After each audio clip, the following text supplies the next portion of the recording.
હવે માણસ એક મેં જોયું છે કે માણસ માંદો પડે ને તો ઘરમાં એનું મહત્વ વધી જાય છે. અને ઘણા તો જોજો આમ જરાક માસું બાસું દુખે ને શરદી 2-3 છીંકવું આવે ને ત્યાં તો ઢોલિયા ઢાળીને હોઈ જાય. ટેબલ માસે વળી અડધું પોપૈયું પડ્યું હોય ને 1-2 સોડા પડી હોય ને 3-4 મોસંબી ને ચીકુ ને બસ. કોઈક જ્યાં તબિયતના સમાચાર પૂછે તો લાંબો થઈ જાય, નહીતર પાછો વાતું કરતો હોય. અને એની તબિયતના સમાચાર પૂછવાવાળા એવા ને એવા આવે. પત્ની અમથો ભાવ ન પૂછ્યો પણ પતિ બીમાર હોય ને તો કરુણતાના ભાવ ધારણ કરીને આવે. ધીરે ધીરે પૂછે, તમને શીરો ભાવશે કે રાબ ભાવશે? તો ઓલો વળી પડ્યો શીરો બનાવો, મોઢે લાગે તો ખાઉં. ત્યાં તને શું કામ મોઢે ન લાગે? ઈ હાટું તું માંદો પડ્યો. પણ એ માંદાઓ તઈ હાલે બધું. હાજા થયા પછી કહેજો લ્યો કે બનાવો શીરો. અને ઘણી વાર એવું હોય કે ખરેખર દર્દી બીમાર હોય, એટેક આવી ગયો હોય, ડાક્ટરે બોલવાની ના પાડી હોય, તો ઘણા એવા કોણા હોય એની તબિયત જોવા જાય, બધું એની પાસે બોલાવરાવે. તે આ હાજી હારા હતા ને તમે શું એક અવળા થઈ ગયા હાવ? તો ઓલો વળી કે માંદો પડી ગયો. હા, શું વર્તાય છે? કે એટેક આવ્યો. એમ? ક્યારે આવ્યો? કે કાલ રાતે 2 વાગ્યા. હા. તમને ઊંઘમાં ખબર નહીં રહી હોય?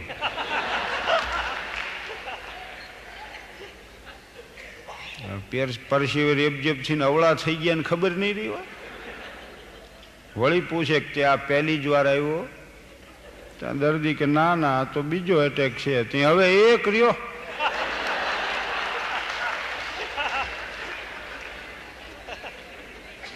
પણ આ ઈ સાંભળવા તને અહીં બોલાવ્યો છે, આ અમને નથી ખબર.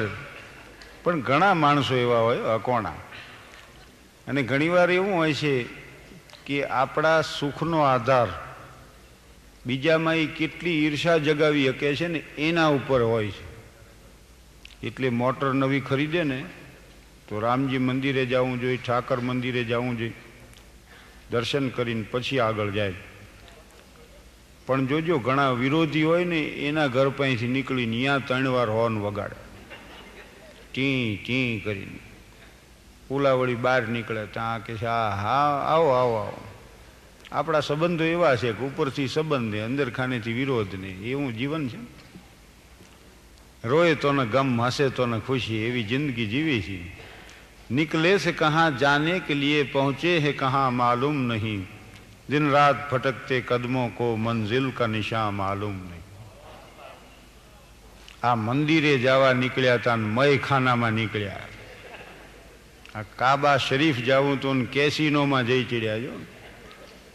પણ રસ્તા ઉપરના જતા પથિકની ચાલ જોવી હોય તો ફૂટપાથમાં છે ઊભું રહી જવું પડે.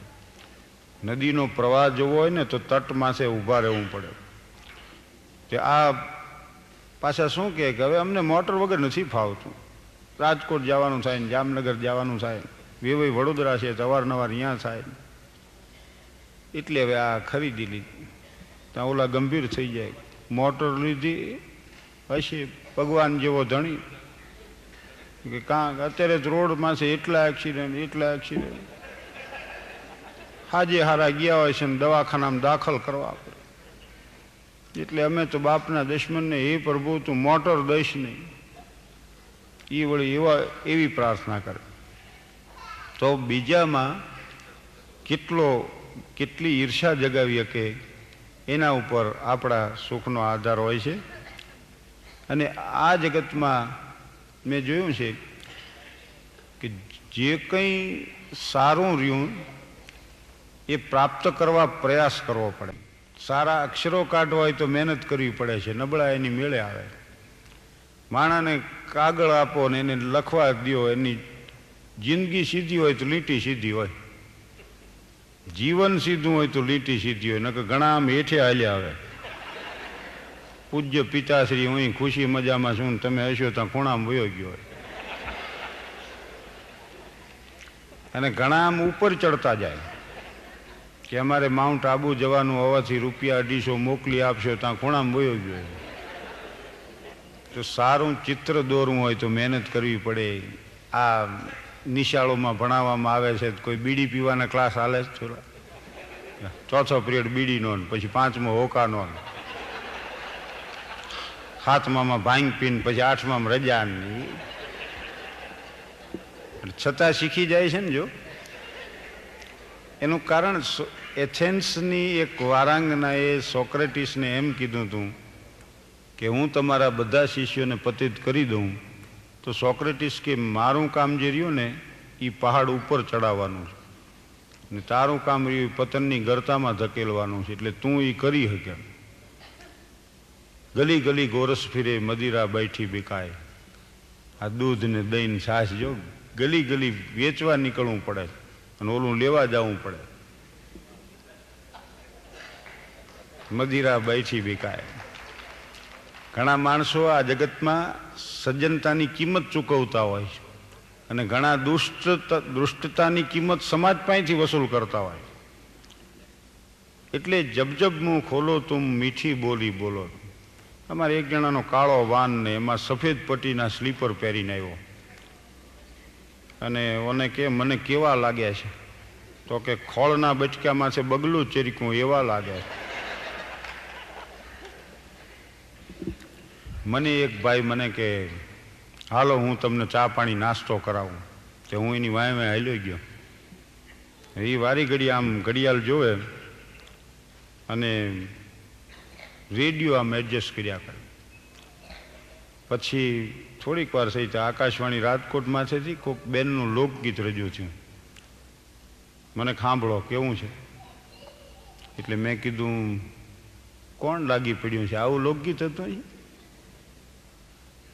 અને જે ભાઈ મોડા પડ્યા છે, મને કે મારા પત્નીનો કાર્યક્રમ છે. એને એમ કીધું ને હું મોડો પડ્યો, બધુંય બાકી. અને મને શું કે આપણને આ ક્યાં કમાઈ થૂજી, 2 વેણ હારા કીધા હતો શું વાંધો હતો, આપણે ક્યાં ક્ષેત્રના નિષ્ણાત છીએ. પછી મેં વાળવાનો પ્રયાસ કર્યો. મેં કીધું ના ના એવું નથી, એમનો અવાજ બહુ સારો છે, રજૂઆત સારી છે, ભવિષ્યમાં આગળ આવશે, પણ અત્યારે ભૂલ ક્યાં ખાઈ ગયા ગીત પસંદ કરવા. તો ઓલો કે એ મેં લખ્યું છે.